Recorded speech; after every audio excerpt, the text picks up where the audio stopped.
My guest today on the Neil Wilkins podcast is the founder of Apollo 21, Danny Nathan. Now, Danny's developed a habit of helping companies create new products and services and launch and scale new ventures. He's been called a product person, a UX guy, designer, strategist, marketer, and a creative. Wow, jack of all trades, expert in everything, I think, as you're going to find out. We'll see. As the founder, well, we will see, but as founder of Apollo 21, this is a company which Danny describes as sitting at the intersection of being a business consultancy, a product design studio, and a venture studio. So we're going to be talking, I'm hoping here, about how to innovate, how to leverage venture-driven growth.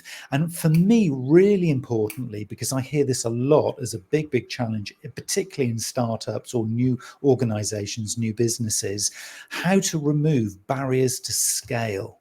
And so we're going to go to all of these topics, I hope, and probably more in this conversation. So welcome to the podcast, Danny. Thank you. I'm excited to be here. Pardon me for interrupting your intro there. Not at all. I mean, it was a big intro because there's a lot to share. I mean, wow. I mean, which one of those things would you say kind of feels more like Danny Nathan than the others?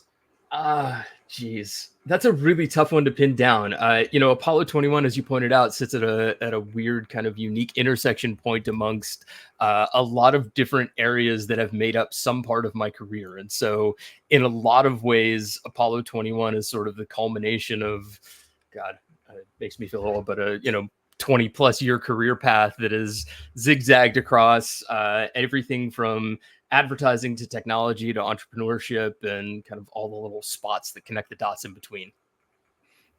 So it really is everything that goes into maybe having just the embryo of an idea and then making that a reality, and then going through, I guess, all of those kind of challenges, the ups and downs, the trials and tribulations, and those pain points of growing it, because it's all very well taking something to market that might be a great innovation, but then it's doing something with it, isn't it?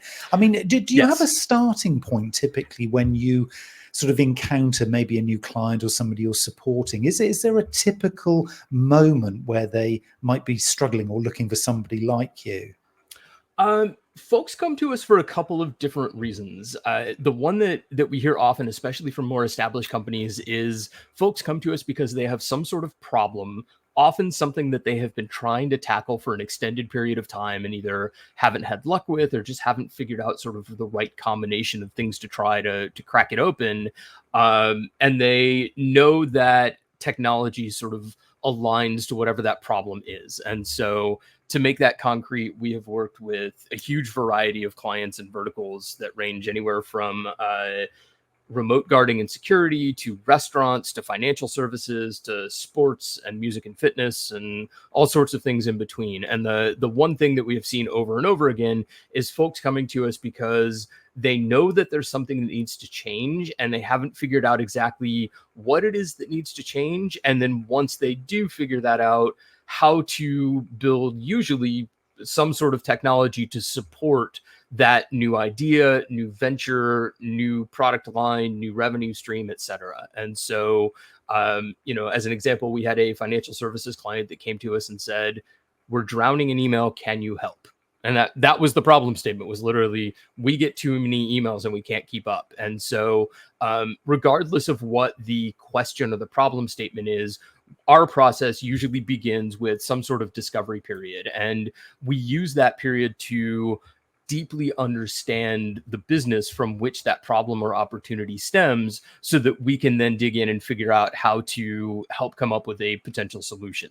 And so that problem could be anything from something that the company itself has articulated to we think there's an opportunity to probe our customers to figure out what problem areas crop up in their lives that align to our business so that we can build something new to help them solve that problem and maintain the relevance of our company, product, organization at the same time, et cetera. And so when we get into that discovery period, usually that consists of stakeholder interviews, customer interviews. Often we will mix in like a design sprint or some sort of solutions oriented workshop where we really go through the process of, okay, you've told us you're drowning in email. well, that's a problem. It's pretty clearly, in this case, a symptomatic problem. Let's figure out what's causing the problem of too many emails. And the answer in that particular case was, well, our entire process is email. When you need this, email that person.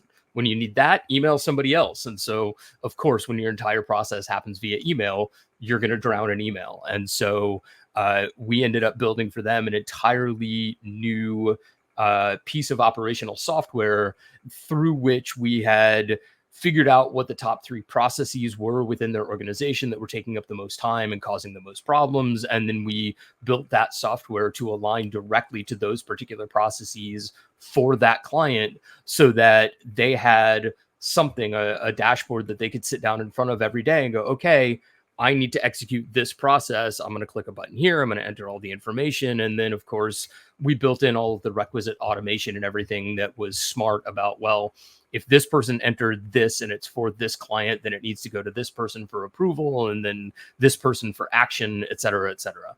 And so that's often the type of output of our overall projects, is something that solves a core problem, either for the company as I've described in this case, or for the customer, which is then the entry point into whatever that new revenue line might look like, and that opportunity for scale that perhaps went untapped prior to our involvement. So I love this idea of the discovery phase. I think that's just, as a marketer through and through over many decades, that is just such a wonderful phrase to hear, because that's the real way of doing this, rather than firefighting, trying to just kind of figure it out without actually asking or doing your background research. And then, because discovery is all about evidence-based, isn't it? This is the beauty of it, is you've got something tangible to work with rather than just guesswork. Right. And, we are massive advocates of the customer development process, to the point where we try to involve customers in everything that we do, at least where it's relevant. And, if we're building software for internal usage, then the customers are often the internal stakeholders who will be sitting in front of it. But once you get sort of over that mental hump, the process actually becomes very similar. And so the idea of talking to people to understand what they need and where you can benefit them and so on and so forth, I feel like is something that we talk a lot about in general, as in the business world. But when push comes to shove, it's one of those things that doesn't happen as often as it should. And so we make a very clear point of, getting in touch with customers, understanding what their needs and their pain points are. And we have built our process around that customer development angle so that we understand exactly what's going on, so that we know what we're solving at any given point. So I'm curious. I want to ask you the question directly, Danny, on this one, because I've been a big believer, certainly through my career, when I had what I might term a proper job, that actually worked for some big corporates, big brand names, rather than the kind of wonderful life that I have right now. And back in the day, it was my philosophy that if I could jump around between a range of different verticals, at some point I would be more valuable as a consultant, as a business mentor, as a marketer who you could kind of commission for me to come in. Do you find the fact you work across many different verticals as a benefit when you're actually consulting? Would you be bringing in something you see in one sector into, say, where you use the financial services angle there, to bring kind of almost fresh new thinking and energy into it? Because I find a lot of businesses tend to be quite stuck. Well, that's not from our industry. We don't do it like that in our industry. Almost putting themselves on a pedestal. Do you think that's the wrong way of doing it? Do you see that too? I think it's a natural human reaction to thinking about something that we're deeply ingrained in. And so I understand exactly how folks get to the point of, no, we need to do it this way. This is what works for our business. But to answer your question, I think that there is value for us in having the experience across a variety of verticals, for exactly the point that you've made, is, there is value in being, as I like to put it, the dumbest person in the room. And so when it comes to a client bringing us in to work on their business, I walk in personally knowing that I am the dumbest person in the room when it comes to their business. And we don't purport to come in to be experts in the world of restaurants or financial services, et cetera. And yes, there is an argument to be made that somebody who is highly specialized in that area, who can walk into the room and understand all of the nuance, all of the regulation, et cetera, they might have a leg up in terms of the discrete needs of a, for example, financial services organization. However, they then begin to fall into exactly the trap that you're describing, which is, well, no, it has to be done this way because it's always been done this way. And the benefit of us coming in and being, the dumbest person in the room is, A, it allows us to ask a lot of questions. And you will hear us asking a ton of questions through our discovery process, because it is the way that we become knowledgeable enough about a new area of business to actually, be dangerous and add value there. But at the same time, I do enjoy being the dumbest guy in the room, because it means that I can walk in and go, oh, well, hello, Mr. Financial Services client. When we had a restaurant client, we did this. Perhaps we should think about it. And yes, they might shoot it down. They might think it's dumb. They might go, well, that doesn't really match our use case. But it doesn't mean that there isn't value there. And so by being the person who doesn't have the experience in that space, it frees me up to go, well, I don't know that we can't do this. So I'm going to throw it on the table and let's try it and see what happens, or at least talk about it. And it gives us the opportunity to have the conversation around, well, why has it always been done this way? And just because it's always been done this way, does that mean that we have to keep doing it that way? Or could we solve your problem in some much simpler way that you've always just ignored because you didn't think it fit? And so I love the kind of mentality or the opportunity that comes along with that blank slate of, I don't know, I'm going to come in and bring the technology expertise, the execution expertise, the go-to-market expertise, the expertise that our team has learned over years upon years of building and launching new products and innovative new ideas for companies without having to worry about the you can't do that moment. Is that where innovation starts then? Is that kind of that freedom, almost that naivety? Because I don't think it's necessarily about being the dumbest person. I think it's about being maybe the consciously naive. Let's put a real positive spin on it. And I've always That's fine. In fairness, dumbest is my term. So, well, actually, I'm just being kind, maybe. But I'm kind of looking in the mirror here and thinking, yeah, Neil, you've been in that situation many, many times. I think we all have. Yeah. Yeah. And if we call it consciously naive, let's just call it that. So we're actually making a positive sort of affirmation. This is a good thing to be. Is that naivety? Is that where innovation comes from? Because I guess what you're trying to solve here is problems in a different way, using the processes, using the systems, and obviously then eventually the technology to solve those problems. But it requires a different kind of level of thinking, doesn't it? It definitely requires a different style of thinking and a different level of thinking to approach something with that kind of greenfield mentality. And so, yes, I like the naivete kind of spin on it.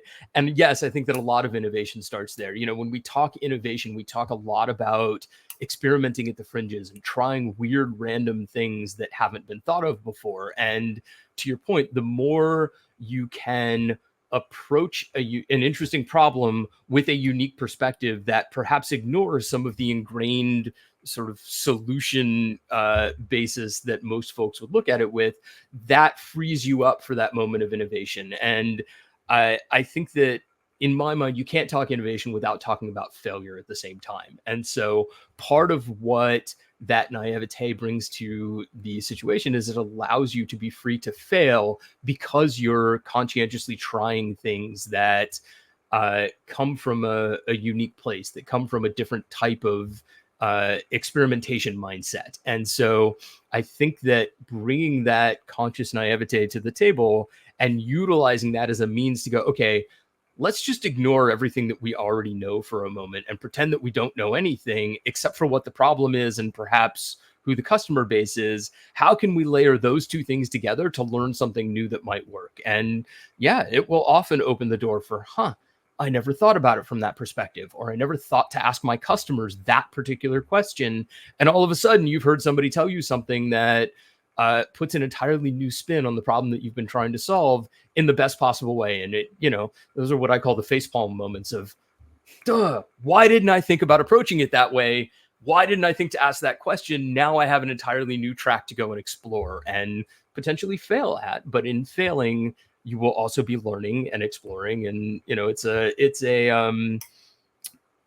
it's a growth process. Every failure leads to something new to try and gives you something new to experiment with. And, there will inevitably be more failures on the road, but at the same time, you will be learning and de-risking and figuring out exactly what your clients, customers, stakeholders, et cetera, need so that you can focus on building that. So let's say I'm sat in a business and I've got some challenges. We've kind of semi-identified what those challenges are. And I'm thinking I need to get Danny in because Danny sounds like the kind of guy who's going to be able to sort of solve all of this. And he's going to be able to kind of figure out where we go next, where we're going to take this. And he's now talking about innovation. And that sounds exciting. I'm totally up for this. But culturally, I know when I take this back into my business, there's going to be resistance. One, we don't do things like that. Two, we haven't got time to be innovative because we've got business to do. Three, we'll be able to figure this out doing it the old ways. Are there any sort of typical kind of arguments back or almost kind of fuel, if you like, for somebody who's facing those challenges? Because they might want to be a sponsor of something that you'd bring into the business, but there's going to be culturally resistance. Where do they begin? Yeah, we see a lot of cultural resistance to the type of change that then allows a company to foster innovation and to build that culture that is focused on innovation. And the reality of the difficulty around innovation is that as businesses grow, as they find product market fit, they figure out what works, they figure out what drives revenues for them. Ultimately, the next step in that game becomes optimizing for efficiency around the things that work. And so once you hit that kind of moment of product market fit and you go, okay, we know what's working, let's start adding fuel to the fire and double down on that. What you end up doing is focusing on specific metrics, for example, things like quarterly returns and the growth of revenue quarter over quarter, for example, or the conservation of how you're spending capital. How efficiently can we make the business operate so that we're wringing every dollar out of every penny that goes in, for example?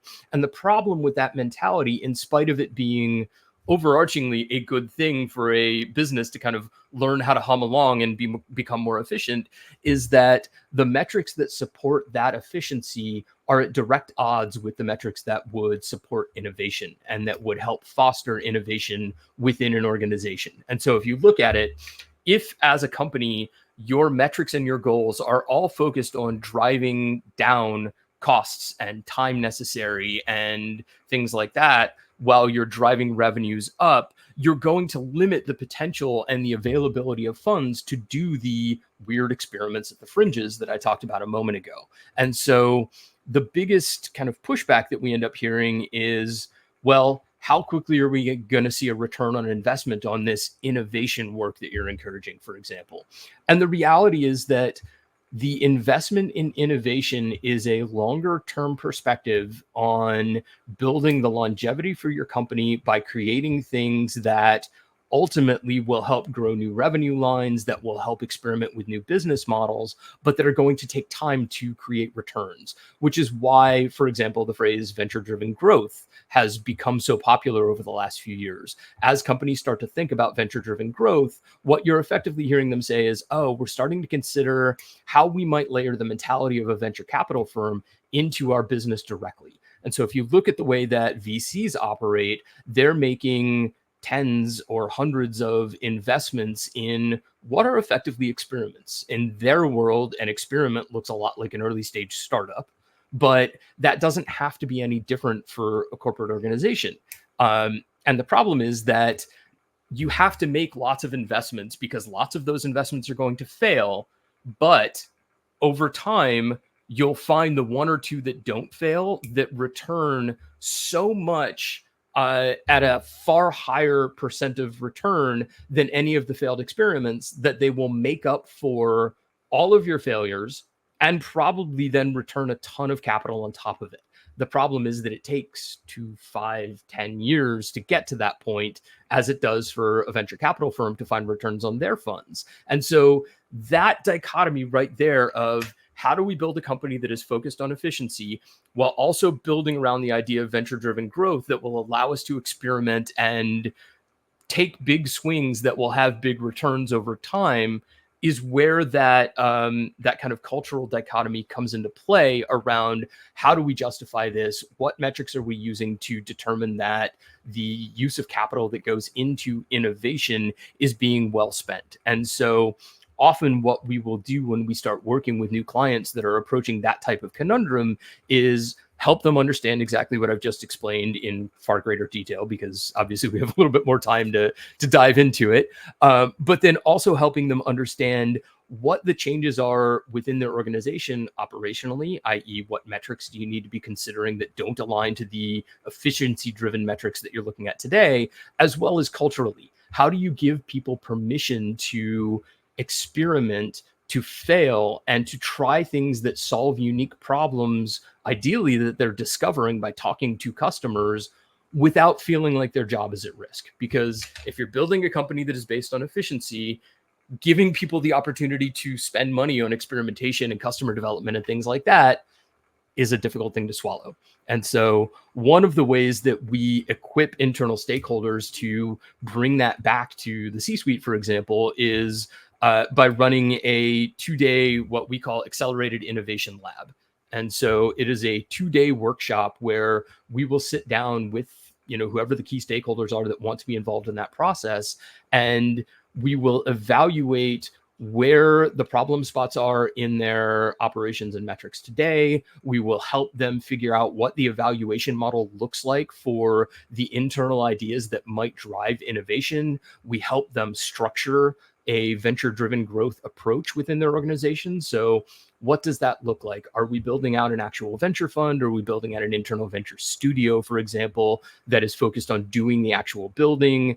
What are the results of those efforts? Do the resulting companies that we're exploring together get spun in or spun out of the parent company? And what are the qualifications for either of those paths? So we help equip that person or that team with all of the information that they need so that they understand how they can come back and make a convincing argument for the CFO, for example, who's going, no, I need to know exactly where every penny's going, and we're going to budget a year out, et cetera, et cetera.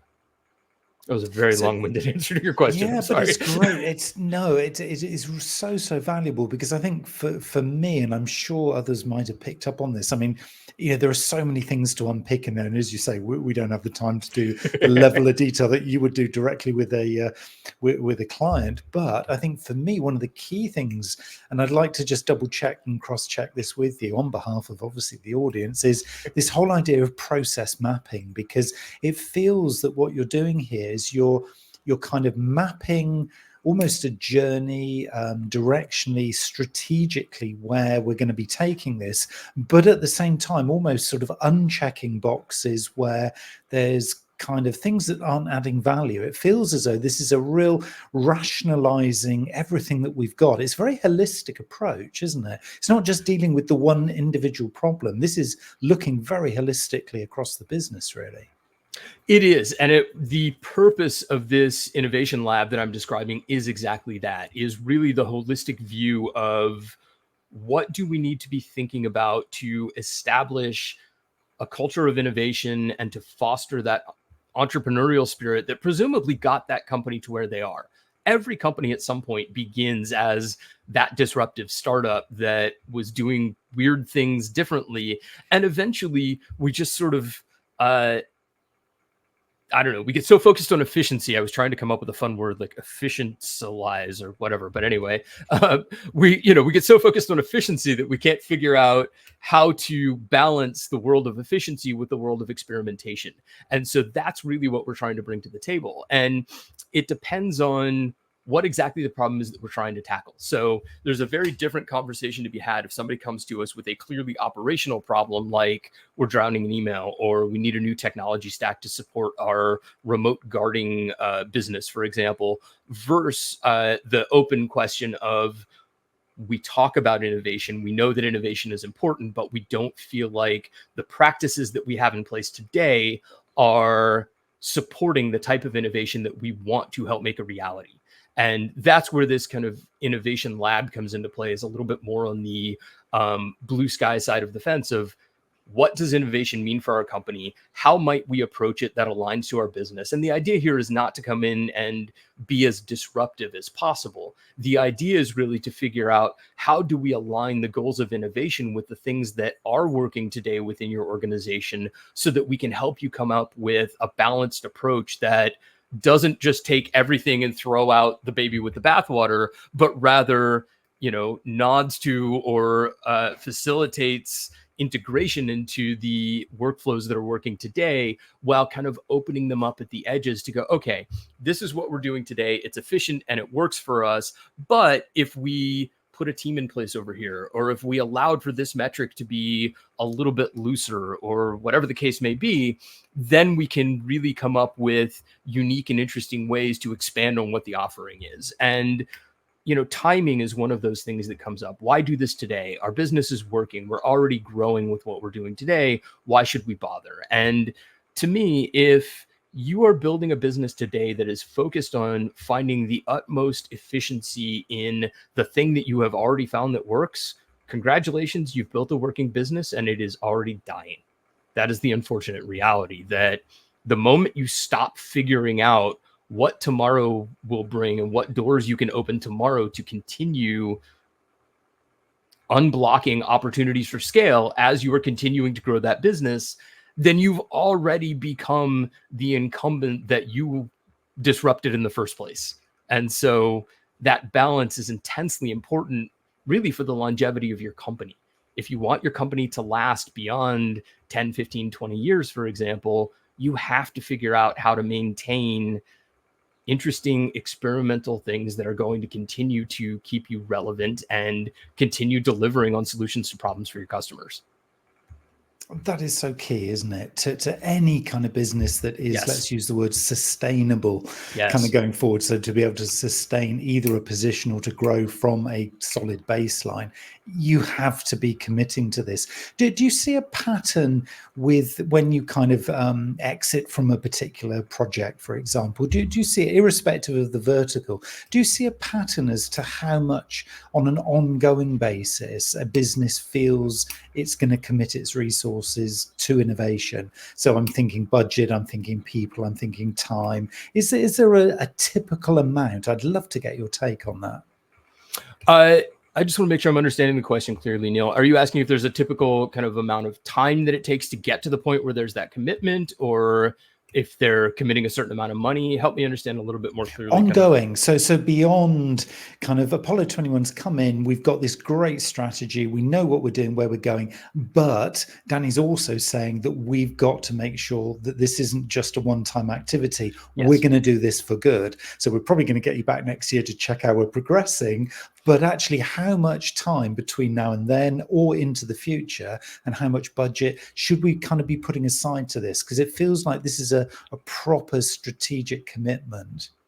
It is, without question. And I think that there are opportunities to scale up and scale down these efforts based on sort of the comfort level of the organization. But I agree completely. In order to make this really a tangible business changing effort, it is going to require some commitment to change. And I'm going to sort of back into answering your question here, but so one of our core operating principles at Apollo 21 is that we expect our clients to outgrow us. And it's one of the things in my mind that makes us relatively unique. A lot of companies that are service oriented, be that on the technology side or the consulting side, look at their clients as cash cows or cash opportunities, and they go, okay, we're going to hold on to this thing as tightly as we can for as long as we can so that we can wring every penny out of it. And again, that sort of comes back to the idea of efficiency, even for a business of the type that we run, for example. And we take a different approach to it, which is again, we expect our clients to outgrow us, because we know that,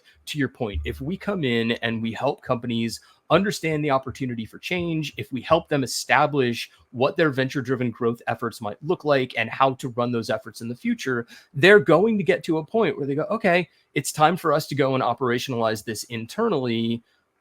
We'll check back with you. We'll call you in for the checkup in a year, whatever it is. But we know that that point is coming. And rather than fighting it and dealing with clients who are, frustrated because we don't want to let go, we would rather work with our clients to get them to the point where they're comfortable enough to tell us that they don't need us anymore, or they don't need us for a few months, whatever the case may be. And that process looks different for every client, but it could be anything from, very teachable moments and a very clear roadmap that we then leave them with to go and execute. And, we can come back in on a monthly or quarterly basis, whatever it is, for that core check-in. Or it could look like us literally building the team necessary to build the new product that we have come up with together, and then fully transitioning that team over to our client. So we've worked with companies that have no technology team whatsoever in place. And by the time we're done working with them, they now have a technology team who has built their product that we've come up with together and now knows how to operationalize that, and they can then carry it forward. And so generally what I find is that, we'll go through, often a sequence for us will look something like an accelerated innovation lab, which is a 2-day effort that then provides key stakeholders with the information and the leverage they need to go and get internal buy-off on involving us. That then leads to a discovery period, which is usually about a month long. That often will then result in a roadmap of, okay, we see the opportunity to build these 3 things. Here's what the first one looks like, and here's what the MVP of that thing looks like. We're going to spend 2-3 months building that. And the reason that we work that way is that it then builds in checkpoints along the way where we go, okay, 2-day innovation lab, for example. You don't like what you've heard? No problem. You don't have to work with this anymore. We get through discovery and you've gotten more exposure to us, and we've started building that trust and hopefully demonstrating our value within that organization. But again, we're usually 4, maybe 6 weeks into a discovery process, and there's another off ramp there. If you don't like it, if you feel like you've gotten enough from it that you know how to run with it, that's great. You can go and do that. Then we get into a build period, and we purposely keep those build periods as bite-sized as possible, so that at every point somebody has the opportunity to say to us, either A, this isn't working for us and this is why, and we have a chance to course correct, or B, this is working for us so well that we feel like we now know how to run with it. We're going to scale back with Apollo 21, but I don't know, perhaps we're going to keep the team that you guys have helped build for us, and we're going to check in 8 weeks, for example, and just sort of see how that's going. And so I guess I'm sort of both backing into and not fully answering the question here, but it's because it changes every time. Every company is different, and how much help and how much preparation they need to get to that point of we're ready to try it by ourselves is different. And so we try to be cognizant of that and try to build that relationship in a way where at whatever point makes sense for your organization, we're there to help. And you won't get pushback from us in terms of, oh, but we have so much left to do. We were going to throw another scope of work at you for however much money. Obviously we love working with our clients and we want to make sure that there's an opportunity for success there, but we don't try to just sort of drag them along for as long as possible. But there feels like there's a word here, which is a really key one, which is collaboration. Yes. It feels like you're advocating kind of obviously collaboration with you guys, but also internal collaboration, because those kinds of decisions, those kinds of improvements, that kind of dialogue, because you're going to be opening up so many conversations, over lunch breaks, over coffee, not just in the more formal meetings. This is going to stimulate a real new energy, isn't it? But is it the energy of collaboration? Is that what this is all about? It is. That's actually a really good way to put it. And I mentioned that, the expectation that our clients will outgrow us is one of our core operating principles. We have 3 in total. The second one is relentless collaboration. So it is massively important. And I agree, it is not just limited to us collaborating with our customers, but rather helping them to foster that kind of mentality internally. And so I think it is helping foster collaboration within our client team. It is helping foster that culture of innovation and helping them understand what that actually means. And it's really bridging the gap between talking about innovation or talking about doing innovation and really truly understanding what it means to create your business in a way that supports that. And then the last sort of, I don't know, catchphrase that I always throw in there mentally is fostering an entrepreneurial spirit. And so to me, it's the idea that if you're going to imbue your employees with the expectation and ability to be innovative, that then comes along with the sort of entrepreneurial spirit of, I'm going to try new things. I know that when I'm coming up with an idea, not only do I have the freedom to, but there is now actually an expectation that I'm going to experiment, that I'm going to do the diligence and the research to prove that this idea is valid and valuable and viable for our customers and our business. And that then leads to collaboration inherently, because if I'm going to ensure that, I'm going to make this up, that my idea for a new marketing channel aligns to our business, for example, I'm going to have to talk to other folks on the marketing team. I'm probably going to have to talk to folks who are managing revenue, for example, to understand what the impacts and budgets are for a new marketing channel. I probably want to talk to my product team to understand whether this marketing channel makes sense to them in terms of the product that we're trying to sell, et cetera, et cetera. And so if you can encourage people to think in terms of innovation and in terms of an entrepreneurial mindset, you're almost forcing them to be collaborative because they have to be in order to make it work. And in my experience, it's great because it happens organically. Because we're trying to accomplish this, and because I work in this department and I'm trying to get to here, I now know that I need to go talk to somebody in that department and that department and that department in order to make it happen.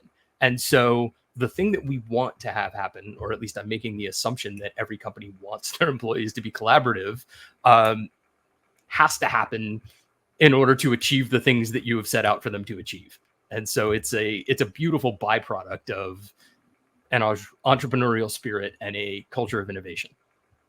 It is, isn't it? And I think for me, this is beautifully summarizing what I'm kind of positioning in a lot of the work that I'm doing, this new marketing mix. So if I just define the old marketing mix as product, place, price, promotion, it's pretty ugly in this kind of this day and age. Whereas the new one, how long it's been since I ran through the P's of marketing. I know those P's that we all get so obsessed with as marketers, but the new one, which I think is actually sitting, and I'd love to test this with you, Danny, actually, which for me is kind of sitting beautifully in the model that you're describing, is product, people, process, profit.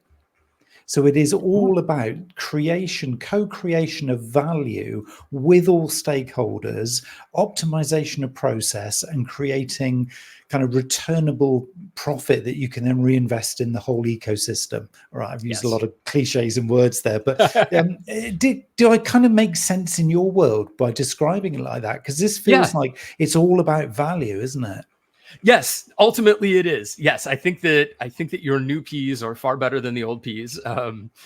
I almost wish they didn't start with P's so that we can move away from the P's of marketing. We felt we had to, you know.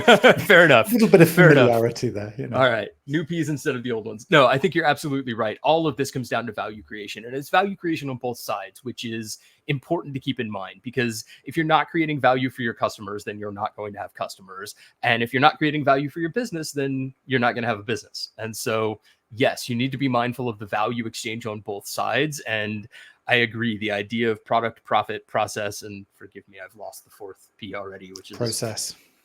No, I got that one. Product, profit, process, people. Thank you. Thank you. The collaborative bit. yeah, exactly. You know, the whole thing that we were just talking about. Yeah, exactly. Well, I have to keep reminding myself. I see it in my mind's eye, and I think I have to kind of go around that wheel and work it out every time. Yeah, exactly. No, I think that that's a far better collection of the P's of marketing that align much more clearly to the technology-driven, entrepreneurially minded future that we're describing here. We've managed to talk for nearly 40 minutes here, Danny, without mentioning the letters A and I. We've actually achieved something quite profound here, I think, because most people are just talking AI right now, and that's all they seem to be obsessing with. Yeah, I'm How more have than happy we to have a managed? Yeah, conversation how about have we it. managed to do that? And does it apply to you, or can you do it without AI? Because this feels much more of a human thing rather than something that necessarily is AI driven. Yeah, all right. You've opened the Pandora's box of AI now. Um, I think that you can do it without AI. We've been doing this for years, or at least up until 18 months, 2 years ago, largely without AI. Do I think that AI is going to change everything? Yes, without question. I think that we're headed for that future. I think that we're in a weird inflection zone right now where there is no question that we are learning what the capabilities of AI are and how they might impact our business. But in reality, we are still too early for that impact to be tangible across most businesses. AI today is relatively limited to large corporations that have the funds to go out and hire a team to experiment and build bespoke AI products that are very specific to their business. And we have conversations about this with our clients fairly often around, we need AI. Everybody's talking AI. You can't spit without hitting AI these days. But we often tell our customers that you're going to need AI, and it's good that you're paying attention to it, but you actually don't need it yet.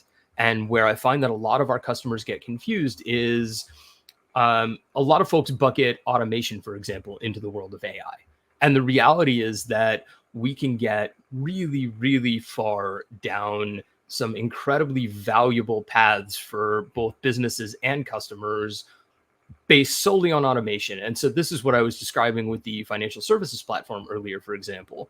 At the time that we built it, and this was right at the beginning of the AI boom that we were focused on it. And so, we didn't come out of the gate going, okay, we're building something new. It's got to have AI in it. Instead, we focused very heavily on smart, carefully considered automation. So as I said, if a new process or request is kicked off by this person in the organization, they only have access to these specific clients because those are their accounts. And therefore, whatever they're doing automatically has to be associated with one of those accounts. We already know who the senior account managers are for those accounts. And so just by looking at those few factors, we can already limit it to, okay, if Bob over here puts in a new request that's related to XYZ Corp, it needs to be approved by John, Jane, or Jimmy over here because they're the only three senior account execs on XYZ Corp's business. And so just by taking the time to think about, okay, when Bob creates something new, send it to one of those three people, we can streamline and automate a ton of the workflows that people associate needing AI for without ever getting into building a model or ingesting a ton of data, for example, or whatever it is.